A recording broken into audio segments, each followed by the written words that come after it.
Hello students, welcome to my YouTube channel doctor Sanjay Om in Sindh board lecture series first year chemistry के अंदर आज हम mass to volume relationship में example number 2 को discuss करेंगे जो आपकी बुक के पेज नंबर 23 पर मौजूद है।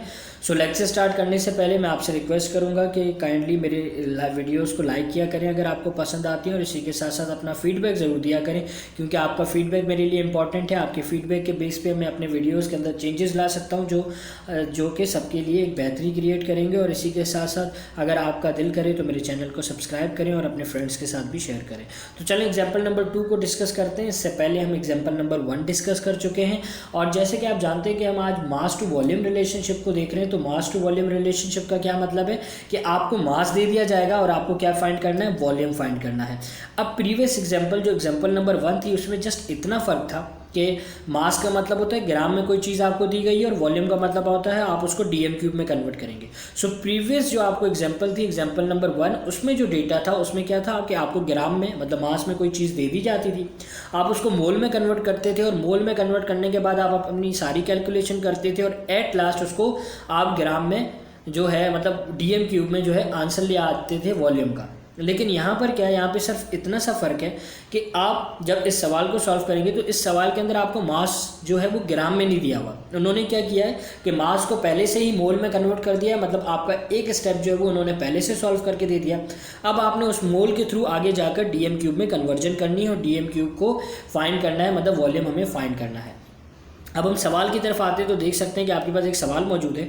मैं आपको ये सवाल इस इक्वेशन के थ्रू समझाऊंगा कि देखें आपके पास यहाँ पर कार्बन डाइसल्फाइड मौजूद है। तो वो कह रहे हैं कि कार्बन डाइसल्फाइड से हमने ये रिएक्शन बनाया, और इस रिएक्शन में वो आपको कह रहे हैं कि आपने फाइंड करना है कि कार्बन डाइऑक्साइड का कितना वॉल्यूम प्रोड्यूस हो रहा है, सल्फर डाइऑक्साइड का कितना वॉल्यूम प्रोड्यूस हो रहा है। उसी के साथ वो कह रहे हैं कि इस इक्वेशन को मतलब इस रिएक्शन को करने के लिए उनको कितना वॉल्यूम जो है वो ऑक्सीजन का भी चाहिए होगा। मतलब हमने रिएक्टेंट भी फाइंड करना है और हमें प्रोडक्ट भी फाइंड करना है। तो मैंने क्या किया, देख सकते हैं ये इक्वेशंस मैंने लिखा कि इक्वेशन के हिसाब से अगर नंबर ऑफ मोल्स हम देखें तो कार्बन डाइसल्फाइड का जो है 1 मोल है, ऑक्सीजन 3 मोल है, कार्बन डाइऑक्साइड 1 मोल है एंड सल्फर डाइऑक्साइड 2 मोल है। ये इक्वेशन को देख के मैंने कहा। अब हम गिवन देखें जो सवाल के अंदर है, तो सवाल के अंदर उन्होंने सिर्फ हमें कार्बन डाइसल्फाइड के 2 मोल्स दिए हैं, तो 2 मोल्स उसने कार्बन डाइसल्फाइड के दे दिए। उसके बाद उन्होंने हमसे क्या पूछा है, उन्होंने कहा है कि आपको ऑक्सीजन, कार्बन डाइऑक्साइड और सल्फर डाइऑक्साइड के मोल्स फाइंड करने हैं, फिर उस वो मोल्स को हम कन्वर्ट कर देंगे डीएम क्यूब मतलब वॉल्यूम में। तो चलिए स्टार्ट करते हैं सवाल को। तो हमने सबसे पहले ऑक्सीजन लिखा है, और इस ऑक्सीजन में आप देख सकते हैं कि जस्ट हम ये जो चीज़ें लिखी है ना इनसे हम कंपेयर करेंगे। पहले हम ऑक्सीजन की तरफ हैं तो हम कार्बन डाइसल्फाइड को ऑक्सीजन से कंपेयर करेंगे कि 1 मोल से 1 मोल 3 मोल रिक्वायर्ड था, 1 मोल के साथ 3 मोल रिक्वायर्ड था ऑक्सीजन, तो 2 मोल के साथ कितना रिक्वायर होगा। इसे हम कहेंगे कि 1 mole of carbon disulphide react with 3 mole of oxygen.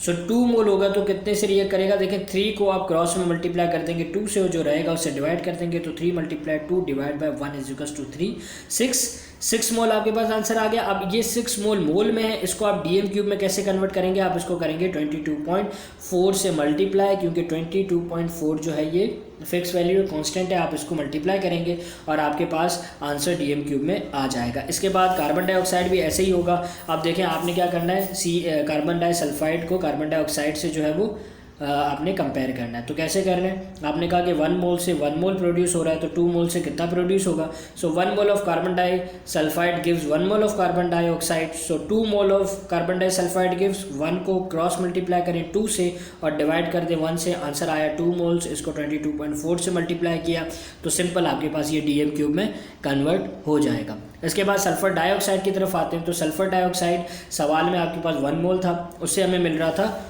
2 mole sulphur dioxide and किससे 1 मोल ऑफ कार्बन डाइसल्फाइड से। अब अगर 2 मोल ऑफ कार्बन डाइसल्फाइड मौजूद है तो कितना सल्फर डाइऑक्साइड बनेगा। तो हमने क्या किया, simple 1 mole of carbon disulphide gives 2 mole of sulphur dioxide. So 2 mole of carbon disulphide gives, cross multiply करेंगे 2 को 2 से डिवाइड कर देंगे 1 से, आंसर आएगा 4 को मल्टीप्लाई कर देंगे 22.4 से, तो आंसर आएगा 89.6 डीएम क्यूब। इस तरीके से हम तमाम सवाल में जिस तरीके से जो चीज़ें दी गई हैं उनको हमने सिंपली वॉल्यूम में कन्वर्ट कर दिया। तो आई होप कि ये वीडियो भी आपको समझ आई होगी, ये पूरा न्यूमेरिकल अच्छे तरीके से समझ आया होगा। अगर आपको कोई सवाल है तो आप मुझे इस व्हाट्सएप नंबर पर पूछ सकते हैं, और इसी के साथ साथ मुझे अपनी दुआ में याद रखिएगा। Thank you.